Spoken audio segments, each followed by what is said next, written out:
हमने all over India level पे इतना प्रोटेस्ट किया, इतना एफआईआर किया, उसका नतीजा क्या निकला? वो दिन पे दिन कंटिन्यू वो गुस्ताखी करते जा रहे हैं। और हम जैसे, मैं सबसे पहले खुद को लेता हूँ, मैं ऐसा नहीं सबको बोलना चाहता हूँ, खुद को लेता हूँ, मैं भी ज़िम्मेदार हूँ। और दूसरी चीज़ मैं ये बताना चाहता हूँ कि अल्हम्दुलिल्लाह हम लोग भी प्रोफेशनल आईटी इंजीनियर है। I have been an experience of 5 years in Asia's largest IT company. क्योंकि क्या हो रहा है, इस तरीके की जो बात करें, लोगों को लग रहा है ये पढ़े लिखे नहीं है, कुछ नहीं है, बस ये जिहादी है। बताने का मकसद ये है कि यहाँ पर जो भी हम लोग पढ़े लिखे, घर से सब अच्छे हैं, मगर बात सरकार दो आलम की है, जिससे ये तो हदीस पाक है, जो अपने नबी से, अपने माँ बाप, बीवी, बच्चों, घर वालों से ज़्यादा मोहब्बत नहीं करता, वो पूरा ईमान में दाखिल नहीं है। जी अस्सलाम वालेकुम। जी, रिपोर्ट से पहले तो मैं ये कहना चाहूँगा, जिस तरीके से ये खबीस की औलाद नरसिम्हा आनंद, इसका नाम हम लोग ने नरबख्शी आनंद रखा है। ये नरबख्शी आनंद जो इससे कंटिन्यू से हमारे हुजूर पाक सल्लल्लाहु ताला अलैहि वसल्लम पे बोला जा रहा है, और क्यों बोला जा रहा है, और दूसरी वजह ये बोल रहा है तो क्या, और मैं ख़ास करके मेरा मकसद यही है कि जो मुसलमान भाई है, ठीक है, जितने भी इस आवाज़ को सुन रहे हैं, जो भी मौजूद है, ये गुस्ताखी किसके शान में हुई है? हमारे नबी कौनैन सल्लल्लाहु ताला अलैहि वसल्लम के शान में, हमारे नबी पाक के शान में गुस्ताखी हुई है। और इसीलिए अभी तक के कोई कुछ नहीं बोल रहा। अगर मैं ये तो मैटर सबको पता है कि उस अल्फाज नहीं दोहराऊँगा कि वो क्या क्या गुस्ताखी कर रहे हैं और हम कहाँ हार चुके हैं। हमने पूरे इंडिया में ऑल ओवर इंडिया लेवल पे हमने एफआईआर दर्ज की है। नागपुर में हर जगह हमने एफआईआर दर्ज की, हर रिस्पेक्टेड एरिया के उलमा लोगों ने एफआईआर दर्ज की, बट कोई एक्शन नहीं लिया। और ये पता है कि इस पे कोई एक्शन नहीं लिया जाएगा, क्योंकि आप माने ना माने, गवर्नमेंट की पॉलिसी हम पहले से भी जानते हैं, और अभी ये मुसलमानों के ख़िलाफ़ है। और ये जो नरबख्शी आनंद और इन जैसे कुत्ते हिजड़ी की औलाद है, वो उन्हीं की नाजायज़ औलादों में से है। उनका कोई और वो नरबख्शी आनंद बोलता है मेरे महादेव बाप है, उसको खुद नहीं पता उसकी माँ बहन है, उससे तरस खाती होगी कि हवस की नज़र से उनको वो देखता है, उसकी औकात इतनी बुरी है। तो मैं उससे ज़्यादा ये बोलना चाहता हूँ कि मुसलमान भाई जो हमारे यहाँ पर भी है, और सोशल मीडिया से अल्हम्दुलिल्लाह ऑल ओवर इंडिया में देख रहे हैं, मगर वो क्या कर रहे हैं, अगर मैं और मेरे को किसी का भी वो अभी डर नहीं है कि किसी को मतलब फीलिंग्स को ठेस पहुँचे, एक्सवाइज़ेड, मेरे को किसी की फ़िक्र नहीं है अभी।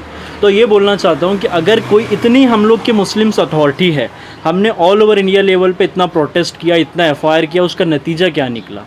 वो दिन पे दिन कंटिन्यू वो गुस्ताखी करते जा रहे हैं। और हम जैसे, मैं सबसे पहले खुद को लेता हूँ, मैं ऐसा नहीं सबको बोलना चाहता हूँ, खुद को लेता हूँ, मैं भी ज़िम्मेदार हूँ।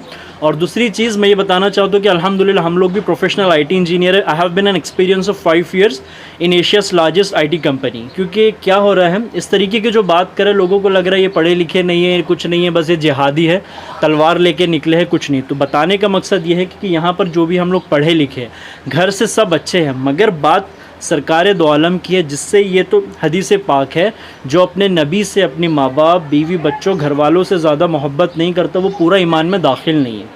या तो आप ये मान लो कि आप ईमान में दाखिल नहीं हो, आप झूठ।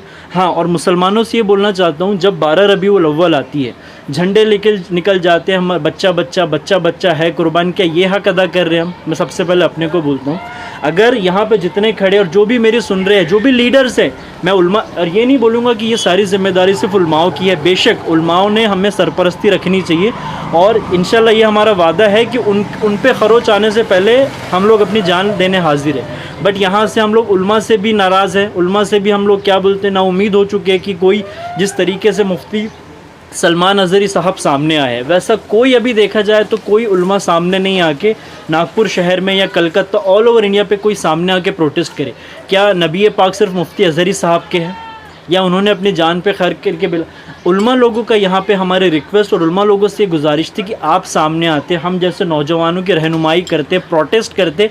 अरे क्या नहीं करते, अब पाकिस्तान से सीखिए आप। पाकिस्तान में लोगों ने अपने एक दिन का बच्चा नामों से रिसालत पे कुर्बान करके आ गए। क्या वो इंसान नहीं है?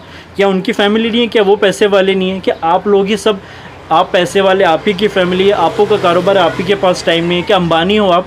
है तो जूती की धूल नहीं है। अब कहना चाहो तो लोगों को बुरा लगे तो मेरे उसके लिए कोई वो नहीं है सहमति, बट क्या है, इतने मुस्लिम्स में बिजनेसमैन है हर कंट्री में। क्या हमारे जीडीपी में, हमारा जो इंडियन जीडीपी में कंट्रीब्यूशन नहीं है? क्या हमारा फाइनेंशियल इंडिया की जो डेवलपमेंट में कंट्रीब्यूशन नहीं है?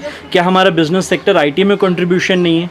तो क्या आप ये बताएं, जिस तरीके से हम मुसलमान होने का दावा करते हैं, तो सबसे अव्वल शर्त यही है कि अपने हुजूर पाक से सबसे ज़्यादा मोहब्बत करना।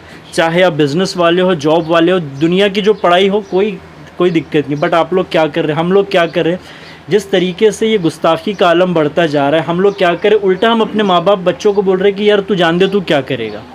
पर ये मेरे को एक बताइए, अगर मैं बोलूँ काशिफ भाई, या जो भी लीडर या जो भी सुन रहे, अगर मैं बोलूँ कि आपके माँ धंधे वाली है, या आपका बेटी धंधा करती है, या आपका बाप ये है, आपकी माँ रखेल है, मैं अल्फाजों में मुरवत नहीं करूँगा क्योंकि अभी जान जली है, ये अल्फाजों में आपको अगर मैं बोल दूँ कि XYZ तुम्हारी माँ रखेल है, तो क्या आप चुप बैठोगे? या आपके पड़ोसी ने बोल दिया कि आपकी माँ धंधा करती है, आपका बाप ये करता है, आपकी बेटी के 10 लोगों के साथ अफेयर है, तो क्या आप चुप बैठोगे? आपकी जान नहीं जलेगी? तो जब हमारे नबी पाक की शान में गुस्ताखी हो रही तो सब क्यों चुप है? सबको अपनी जान का डर है कि हम आंदोलन में निकलेंगे तो हमारी दुकानें हैं, हमारी जॉब्स है, हमारा धंधे हमको अंदर डाल देंगे, क्या डाल देंगे। तो तुमको इतना, जब काफिर लोग जो वो गुस्ताखी करने वाले गवर्नमेंट के सपोर्ट के साथ सुरक्षित है, तो हम जो ईमान है, अगर हम अकेले भी निकलते हो तो हम अकेले नहीं। एक हदीस पाक है, अबू बकर सिद्दीक सरकार दो आलम के साथ किसी जंग में गए तो अबू बकर सिद्दीक गमज़दा हो गए, तो अबू बकर सिद्दीक ने सरकार से फरमाया, सरकार क्या हमें कोई नुकसान नहीं पहुंचाएगा? तो सरकार ने पुरजोश आवाज़ में कहा कि हम अकेले, हम दो नहीं, हम 3 हैं, तीसरा कौन है? अल्लाह रब्बुल इज़्ज़त हमारे साथ है। तो जिसके साथ अल्लाह है, क्या उसकी ताकत कम पड़ जाएगी? आपने को ये बोलिए, हम प्रोटेस्ट करने नहीं, बड़े से, हम लोग तो छोटे मोटे लोग हैं। अब मैं, और ऐसा नहीं है मैं कि उल्मा लोगों को ब्लेम कर रहा हूँ या अथॉरिटी को ब्लेम कर रहे हैं, बट जिस तरीके की हर शहर में, हर इंडिया में मुसलमान की एक आइडेंटिटी है, अल्हम्दुलिल्लाह अल्लाह ने मुसलमान को पैसों से नवाजा, इज़्ज़त से नवाजा है, बट आज उसका जब हमको यूज़ करना है तो हम लोग क्या कर रहे हैं बताइए आप? जितने भी है, मैं नाम नहीं लूँगा, जैसे एक अमानतुल्लाह खान ने दिल्ली में आवाज़ दी थी, वो भी आवाज़ अभी बंद होगी। क्या चला, एक ट्विटर ट्रेंड चला, अभी हम लोग कर क्या रहे हैं?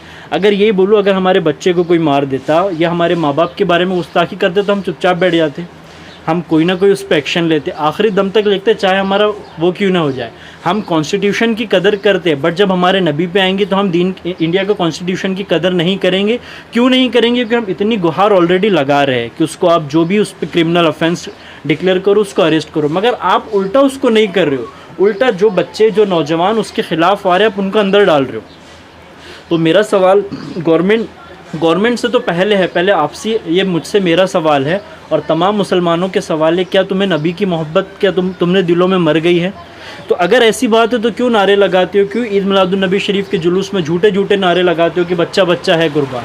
अरे अब तुम्हारी ज़रूरत है, तुम घर से बाहर निकलो, चाहे तुम्हारा जो भी हो, चाहे तुम्हारा एक कदम पे इंतकाल होता है, तुम्हारा गवर्नमेंट क्या करती है वो तो अल्लाह के लिए अल्लाह, ये तो अल्लाह की सुन्नत है ना, जो नबी पाक की शान में तो अल्लाह करता है, तो ये अमल भी नहीं कर सकते। पहली बात तो मेरे को क्या लगता है काशिफ भाई कि 3 चीज़ें मुसलमानों को रोकती है। सबसे पहली बात तो नबी पाक, अल्लाह रब्बुल इज़्ज़त और दीन से मुसलमानों को कोई मोहब्बत नहीं है। सब अपने मैं खुला बोलूँगा, सबको अपने कारोबार, जॉब, हायर करियर, प्रोफेशन क्या देखना है, उसी से मोहब्बत है उनको। सिर्फ़ और सिर्फ, चाहे वो मुस्लिम ले लो, चाहे वो ले लो, अपने फ़ायदे के लिए वो इस्तेमाल करता है। जो भी नमाज रोज़ा टूटा फूटा करता है, सिर्फ डर से पढ़ता है कि कब्र में अजाब ना हो जाए। वो कभी मोहब्बत से अल्लाह की बारगाह में नहीं आता है। तो ये बताइए कि एक तो ये चीज़ रोक रही है कि अल्लाह से कुरान पाक के बारे में इतनी गलत बातें कही, माज़अल्लाह गुंडों की किताब बताएगी। मुसलमान क्या करें, हम लोग क्या करें? मैं अपनी भी बात बोल रहा हूँ, आप लोग जो सुन रहे हैं, हम लोग के पास तो अथॉरिटी नहीं है, हम लोग के पास तो पावर नहीं है। आप मुस्लिम्स, कई मुस्लिम्स पुलिस में हैं, पॉलिटिशियन में, बट आप क्या कर रहे हैं? क्या आपकी कुरान पाक किताब नहीं है? कि कुछ चंद लोगों की किताब है? दूसरी बात, मेरे को ये लगता है कि मुसलमानों में ज़िंदगी से मोहब्बत और मौत का डर आ गया है। वो हर चीज़ में अपना देख रहा है कि मैं ये कदम उठाऊंगा तो मेरे साथ क्या होगा, मेरे बाल बच्चे हैं, मेरी फैमिली है। क्या जो पाकिस्तान में या जो भी शहीदान लोग हैं, क्या उनकी फैमिली नहीं थी? क्या वो डरते थे? और आप ये क्यों नहीं सोचते कि आप हक़ के साथ जा रहे हो तो अल्लाह आपके साथ है?